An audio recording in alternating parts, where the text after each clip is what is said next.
ರಾಜ್ಯದಲ್ಲಿ ತ್ರಿಭಾಷಾ ನೀತಿ ರದ್ದು, ದ್ವಿಭಾಷಾ ನೀತಿಯೇ ಮದ್ದು. ಜನರಾಜ್ಯೋತ್ಸವದಲ್ಲಿ ಸಿಎಂ ಭರವಸೆ. ಕರ್ನಾಟಕ ತ್ರಿಭಾಷಾ ನೀತಿಯನ್ನ ರದ್ದುಗೊಳಿಸಿ ದ್ವಿಭಾಷಾ ನೀತಿಯನ್ನ ಜಾರಿಗೆ ತರುವ ಕುರಿತು ಮುಖ್ಯಮಂತ್ರಿ ಸಿದ್ದರಾಮಯ್ಯ ಅವರು ಮಹತ್ವದ ಆಶ್ವಾಸನೆ ನೀಡಿದ್ದಾರೆ. ಬೆಂಗಳೂರಿನ ಅರಮನೆ ಮೈದಾನದಲ್ಲಿ ನಡೆದ ಜನರಾಜ್ಯೋತ್ಸವ 2025 ಕಾರ್ಯಕ್ರಮದಲ್ಲಿ ಮಾತನಾಡಿದ ಅವರು, ಈ ವಿಚಾರವನ್ನ ಸಚಿವ ಸಂಪುಟ ಸಭೆಯಲ್ಲಿ ಚರ್ಚಿಸಿ ಮುಂದಿನ ತೀರ್ಮಾನ ಕೈಗೊಳ್ಳುವುದಾಗಿ ತಿಳಿಸಿದ್ರು. ಹಿಂದಿ ಹೇರಿಕೆಯನ್ನ ತಡೆಗಟ್ಟಿ ಕನ್ನಡದ ಅಸ್ಮಿತೆಯನ್ನ ಉಳಿಸುವುದು ಈ ಕ್ರಮದ ಮುಖ್ಯ ಉದ್ದೇಶವಾಗಿದೆ. ಕನ್ನಡ ಪರ ಹೋರಾಟಗಾರರ ದೀರ್ಘಕಾಲದ ಬೇಡಿಕೆಯಾಗಿದ್ದ ಹೋರಾಟಗಾರರ ಮೇಲಿನ ಮೊಕದ್ದಮೆಗಳ ಹಿಂಪಡೆಯುವಿಕೆ ಕುರಿತು ಮುಖ್ಯಮಂತ್ರಿಗಳು ಭರವಸೆ ನೀಡಿದ್ದಾರೆ. ಈ ಪ್ರಕರಣಗಳನ್ನು ಪರಿಶೀಲಿಸಲು ಗೃಹ ಸಚಿವ ಜಿ ಪರಮೇಶ್ವರ್ ಅವರ ನೇತೃತ್ವದಲ್ಲಿ ಈಗಾಗಲೇ ಒಂದು ಉಪ ಸಮಿತಿಯನ್ನ ರಚಿಸಲಾಗಿದೆ. ಸಮಿತಿಯ ವರದಿ ಬಂದ ಕೂಡಲೇ ಹೋರಾಟಗಾರರ ವಿರುದ್ಧ ದಾಖಲೆಯಾಗಿರುವ ಕೇಸುಗಳನ್ನು ವಾಪಸ್ ಪಡೆಯಲು ಸರ್ಕಾರ ಸಿದ್ಧವಿದೆ ಎಂದು ಅವರು ಸ್ಪಷ್ಟಪಡಿಸಿದರು.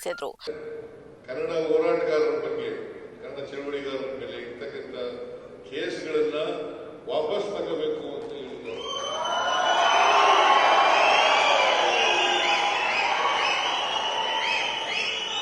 ಜಾಸ್ತಿ ಶಿಲೆ ಬರ್ತಾ ಇರೋದು ನೋಡಿದ್ರೆ ಬಹಳ ಕೇಸ್ಗಳಿದ್ದಾವೆ ಅಂತ ಹೇಳಿ ಗೊತ್ತಾಗ್ತದೆ. ನಾನು ಒಂದು ಸಬ್ ಕಮಿಟಿ ಮಾಡಿದ್ದೀನಿ. ಅದಕ್ಕೆ ಪರಮೇಶ್ವರ್ ಅವರು ಗೃಹ ಸಚಿವರು ಅಧ್ಯಕ್ಷರಾಗಿದ್ದಾರೆ. ಅವ್ರ ಜೊತೆ ಕೂಡಲೇ ಮಾತಾಡಿ ಕನ್ನಡ ಹೋರಾಟಗಾರರ ಮೇಲೆ ಇರ್ತಕ್ಕಂಥ ಎಲ್ಲ ಕೇಸ್ಗಳನ್ನು ಕೂಡ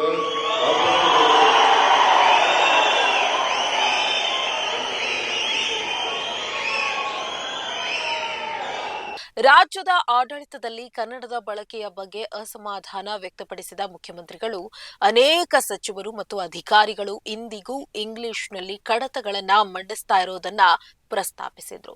ಕನ್ನಡವು ಆಡಳಿತ ಭಾಷೆಯಾಗಿರುವುದರಿಂದ ಕಡ್ಡಾಯವಾಗಿ ಕನ್ನಡದಲ್ಲೇ ಟಿಪ್ಪಣಿ ಬರೀಬೇಕು ಎಂದು ಸೂಚಿಸಿದ ಅವರು, ರಾಜ್ಯದಲ್ಲಿ ಕನ್ನಡವನ್ನ ಬಳಸುವುದು ಅನಿವಾರ್ಯ ಎನ್ನುವಂತಹ ವಾತಾವರಣ ನಿರ್ಮಾಣವಾಗಬೇಕು ಎಂದು ಕರೆ ನೀಡಿದ್ರು. ಕನ್ನಡ ಆಡಳಿತ ಭಾಷೆ ಆಗಬೇಕು, ಕನ್ನಡ ಆಡಳಿತ ಭಾಷೆ ಆಗಬೇಕು, ಮತ್ತೆ ನಮ್ಮೆಲ್ಲರ ಆಡು ಭಾಷೆ ಆಗಬೇಕು.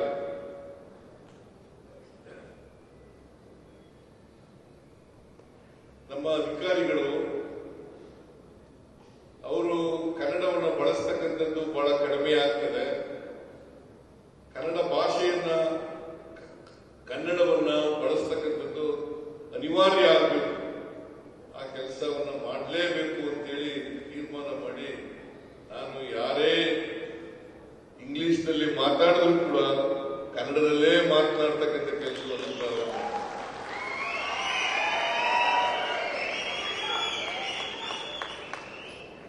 ಕನ್ನಡಿಗರ ಅತಿಯಾದ ಉದಾರತೆಯ ಅನ್ಯ ಭಾಷಿಕರ ಕನ್ನಡ ಕಲಿಯದಿರಲು ಕಾರಣ ಎಂದು ಸಿದ್ದರಾಮಯ್ಯ ಅಭಿಪ್ರಾಯಪಟ್ಟರು. ಬೇರೆ ರಾಜ್ಯಗಳಲ್ಲಿ ಆಯಾ ಕ್ರಾಂತಿಯ ಭಾಷೆ ಕಲಿಯದಿದ್ದರೆ ಬದುಕುವುದು ಕಷ್ಟ. ಆದರೆ ಕರ್ನಾಟಕದಲ್ಲಿ ಬೇರೆಯವರು ತಮ್ಮ ಭಾಷೆಯಲ್ಲೇ ಮಾತನಾಡಿದರೂ ನಾವು ಹೊಂದಿಕೊಳ್ಳುತ್ತೇವೆ. ಈ ಮನೋಭಾವ ಬದಲಾಗಬೇಕು ಮತ್ತು ಪ್ರತಿಯೊಬ್ಬರೂ ಕೂಡ ಕನ್ನಡ ಕಲಿಯುವಂತಹ ಪರಿಸರವನ್ನ ಸೃಷ್ಟಿಸಬೇಕು ಎಂದು ಅವರು ಒತ್ತಿ ಹೇಳಿದರು. ಈ ಕಾರ್ಯಕ್ರಮದಲ್ಲಿ ಸಾಹಿತಿಗಳು ಹಾಗೂ ಕರ್ನಾಟಕ ರಕ್ಷಣಾ ವೇದಿಕೆ ಸೇರಿದಂತೆ ಅನೇಕ ಕನ್ನಡ ಪರ ಸಂಘಟನೆಗಳ ಸಾವಿರಾರು ಕಾರ್ಯಕರ್ತರು ಮತ್ತು ಮುಖಂಡರು ಉಪಸ್ಥಿತರಿದ್ದರು.